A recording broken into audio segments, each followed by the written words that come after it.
And Virgo's. इस video में हम देखेंगे कि 2026 के लास्ट 4 मंथ्स दैट इज सितंबर, अक्टूबर, नवंबर, दिसंबर आप लोगों के लिए कैसे रहेंगे। और अगर आप 2026 के फर्स्ट 4 मंथ्स या नेक्स्ट 4 मंथ्स के बारे में जानना चाहते हैं, दोनों ही वीडियोस के लिंक्स आपको नीचे डिस्क्रिप्शन बॉक्स में मिल जाएंगे। आई डोंट नो इस रीडिंग को आप कब देखेंगे, हो सकता है 2026 की स्टार्टिंग में देखें तो बहुत अच्छी बात है। आप फर्स्ट वीडियो ज़रूर देखें, यानी कि जनवरी, फरवरी, मार्च, अप्रैल की, क्योंकि उसमें मैंने इंट्रोडक्शन में बताया है कि इस वीडियो को आपने किस तरीके से देखना है। और अगर आप सितंबर 2026 के अराउंड देख रहे हैं या फिर अक्टूबर, नवंबर में देख रहे हैं तो भी आप फर्स्ट वीडियो ज़रूर देख लें, क्योंकि उसमें इंट्रोडक्शन में मैंने आपको बताया है कि इस वीडियो को आपने किस तरीके से देखना है। तो चलिए जी, इन 4 मंथ्स को देखते हैं। और यहाँ पर सबसे पहला कार्ड मुझे दिख रहा है हार्ट। तो देखिए, इन 4 मंथ्स में जो भी आपके हार्ट की ट्रू डिज़ायर है उसके ऊपर आप फोकस करते हुए दिख रहे हैं। अब हो सकता है बहुत सारे लोग बोले, मैम हम हमेशा ही अपने हार्ट की ट्रू डिज़ायर पे फोकस कर रहे होते हैं। जी नहीं, ऐसा नहीं होता है। कितनी बारी हमारे मन में विशेज़ होती हैं, डिज़ायर्स होते हैं, लेकिन उस डायरेक्शन में हम एक्शन इनिशिएटिव्स नहीं लेते हैं, या फिर हमारे बैक ऑफ द माइंड में होता है लेकिन हम उसके लिए कुछ करते नहीं हैं। तो इन 4 मंथ्स में कहीं जिस भी चीज़ के लिए आप बहुत पैशनेट हैं, आपके मन में बहुत लव है, केयर है, या फिर एक डिज़ायर है, उसके बारे में आप सोचते हुए दिख रहे हैं। अब देखिए, कुछ के लिए कोई रिलेशनशिप हो सकता है, कुछ के लिए कोई जॉब हो सकती है, कुछ के लिए बच्चे का कोई चीज़ हो सकती है, कुछ के लिए पेरेंट्स से रिलेटेड कोई डिज़ायर हो सकती है। अगेन कोई भी डिज़ायर हो सकती है। और कहीं स्टार्टिंग ऑफ दीज 4 मंथ्स में यहाँ पे किंग ऑफ कप्स रिवर्स का कार्ड कहता है, हो सकता है आप इमोशनली थोड़ा सा लो फील करें। एंड कुछ के लिए स्पेसिफिकली अगर रिलेशनशिप से रिलेटेड कोई इशू, मसला चल रहा है किसी भी लव्ड वन के साथ, तो कहीं मन ही मन आप रिकंसिलिएशन करना चाह रहे हैं और कहीं आप थोड़े इमोशनल होते हुए दिख रहे हैं। और यहाँ पे 6 ऑफ कप्स का कार्ड पास्ट की किसी चीज़ के आने की या पास्ट की किसी चीज़ पे फोकस करने की बात करता है। अगेन ये सबके लिए डिफर करेगा। कुछ के लिए आपकी कोई पुरानी जॉब हो सकती है, वर्क हो सकता है, पुराना कोई कुलीग हो सकता है, पुराना कोई फ्रेंड हो सकता है, या आपके एक्स हो सकते हैं, रिलेशनशिप हो सकता है, या पुराना कोई इवेंट हो सकता है। अगेन कोई भी चीज़ हो सकती है। कुछ के लिए इनर चाइल्ड से रिलेटेड भी कोई चीज़ हो सकती है जिस पे आप फोकस कर रहे हैं एंड जिसके बारे में आप बहुत सोच रहे हैं, और उसी से ही रिलेटेड छोटे मोटे चैलेंजेस, छोटे मोटे मसले रहते हुए दिख रहे हैं। अब इस चीज़ को सुन के आपने परेशान नहीं होना है, क्योंकि देखिए एंड ऑफ दीज 4 मंथ्स के लिए 3 ऑफ कप्स का कार्ड सेलिब्रेशन की बात करता है। तो देखिए, स्टार्टिंग में थोड़ा सा इमोशनली लो ज़रूर आप फील कर रहे हैं, बीच में भी अप एंड डाउन आपकी इमोशंस हो सकती हैं। कोई टाइम पीरियड पे अच्छा फील करेंगे, कोई टाइम पीरियड पे थोड़ा सा लो फील करेंगे। But by the end of these 4 months कहीं आप बहुत हैप्पी रहते हुए दिख रहे हैं। और यहाँ पर कहीं 4 ऑफ सोर्ड्स का कार्ड कहता है, हो सकता है कि मिड ऑफ दीज 4 मंथ्स में आप थोड़ा सा चीज़ों से विड्रॉ करें, एंथुजियाज्म, एक्साइटमेंट मिसिंग रहे, या फिर आपको ऐसे लगे कि आपने एक्शन नहीं लेने हैं, आपने इनिशिएटिव नहीं लेने हैं, आपने थोड़ा सा स्ट्रेटेजी बनानी है, आपने थोड़ा सा अच्छे से चीज़ों को समझना है एक्शन इनिशिएटिव्स लेने से पहले। और ये पीरियड भी थोड़ा सा एक प्रेशर रह सकता है। अब देखिए, ये सिर्फ 4 मंथ्स की रीडिंग है और ऐसा कुछ मेजर नहीं हो जाएगा, इक्का दुक्का की बात अलग है।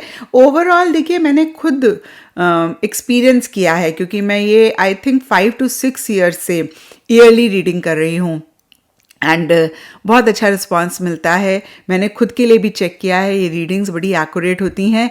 बट ये कोई बहुत बड़ी प्रॉब्लम के बारे में नहीं बताती हैं। जब भी अगर नेगेटिव कार्ड भी होता है तो यहाँ पे क्रॉस एयर माउंटेन के कार्ड ज़रूर हैं, लेकिन इसका मतलब ये नहीं है कि कोई बहुत बड़ी प्रॉब्लम आ रही है, कोई बहुत ही बड़ा मसला या इशू आ रहा है, ऐसा नहीं होगा। अगेन इक्का दुक्का के लिए अलग है, लेकिन होता है ना, कभी कभी किसी चीज़ का एक प्रेशर होता है, कभी कभी किसी चीज़ की एक टेंशन होती है, कभी कभी हमने वो प्रेशर लिया होता है, या कभी कभी सिचुएशन सर्कमस्टांसेस की तरफ से होता है, तो वो रहता हुआ दिख रहा है। माउंटेन का कार्ड कहता है पुरानी कोई चीज़ के बारे में सोच रहे हैं, उससे रिलेटेड चैलेंजेस है, मतलब इतनी आसान नहीं वो चीज़ें रह रही हैं। अगेन वो एक्स हो सकते हैं आपके, पुराना कोई रिलेशनशिप हो सकता है, पुरानी जॉब, पुरानी कोई जगह, पुराना घर, पुराना इवेंट, या कोई भी चीज़ हो सकती है।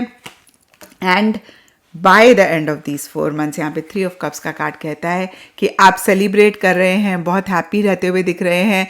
अब देखिए, जो लोग मैरिज से रिलेटेड सोच रहे हैं तो हो सकता है कि उस डायरेक्शन में कुछ हो, या किसी भी तरीके की अगेन सेलिब्रेशन हो सकती है। और अगर सेलिब्रेशन नहीं हो रही है तो सिंपली हो सकता है कि आप अपने लव्ड वंस के साथ, क्लोज वंस के साथ किसी चीज़ को एंजॉय कर रहे हैं, सेलिब्रेट कर रहे हैं। स्पिरिट का कार्ड कहता है जो भी नेगेटिव एनर्जी आप महसूस कर रहे थे बहुत टाइम से, उसको क्लियर कर रहे हैं या फिर वो क्लियर हो रही है। एंड यस, बोलते हैं ना, all is well that ends well, उस तरीके की चीज़ रहती हुई दिख रही है। क्योंकि अगेन कहूँगी by the end of this year, by the end of 2026 आप अच्छा फील करेंगे, आप अपने लव्ड वंस के साथ होंगे, आप कोई चीज़ सेलिब्रेट करेंगे। एंड प्रॉस्पेरिटी का कार्ड भी बहुत ही ब्यूटीफुल एनर्जीज की बात करता है। एक प्रॉस्परस, अबंडेंट सी एनर्जीज रहती हुई दिख रही हैं। और प्रॉस्पेरिटी सिर्फ पैसे से ही रिलेटेड नहीं होती है, prosperity overall wellbeing, overall happiness, overall Joy की बात करती है, जहाँ पे हमारा रिलेशनशिप भी ठीक होता है, मनी पैसे से रिलेटेड भी ठीक होता है। अब देखिए, कभी भी ऐसा नहीं हो सकता है कि लाइफ में कुछ भी ना हो, छोटे मोटे मसले, छोटी मोटी चीज़ें चलती रहती हैं, लेकिन ब्रॉडर लेवल के लिए by the end of these 4 months चीज़ें बेहतर होती हुई दिख रही हैं। और ओवरऑल भी प्रॉस्पेरिटी का कार्ड बहुत, अगेन मैं कहूँगी, ब्यूटीफुल एनर्जीज की बात करता है, जहाँ पर ओवरऑल वेलबींग, ओवरऑल प्रॉस्पेरिटी रहेगी। बीच में थोड़ा सा टाइम हो सकता है कि आप उतना ग्रेट नहीं फील कर रहे हैं, और ये कोई भी मंथ हो सकता है। देखिए, जनरल रीडिंग है, मैं स्पेसिफिकली नहीं बोल सकती हूँ, लेकिन कहीं नवंबर मंथ बहुत ग्रेट नहीं जाता हुआ दिख रहा है। नवंबर मंथ में थोड़ा सा परेशान होते हुए दिख रहे हैं, थोड़ा सा अपनी हेल्थ का भी ख्याल रखना बहुत इम्पॉर्टेंट है। थोड़ा सा चीज़ों से विड्रॉ करते हुए दिख रहे हैं। ऐसा लग सकता है कि एक्साइटमेंट नहीं महसूस कर रहे हैं, एंथुजियाज़म नहीं महसूस कर रहे हैं, और बर्डन प्रेशर भी महसूस कर रहे हैं। लेकिन अगर दिसंबर मंथ में चीज़ें बेहतर हो रही हैं और आप अच्छा फील कर रहे हैं, सेलिब्रेट कर रहे हैं, तो फिर से मैं कहूँगी all is well that ends well. And yes, ये थी वर्गोज़ आप लोगों के लिए 2026 के लास्ट 4 मंथ्स की रीडिंग। और अगर आप फर्स्ट 4 मंथ्स और नेक्स्ट 4 मंथ्स की रीडिंग देखना चाहते हैं तो लिंक आपको नीचे डिस्क्रिप्शन बॉक्स में मिल जाएंगे।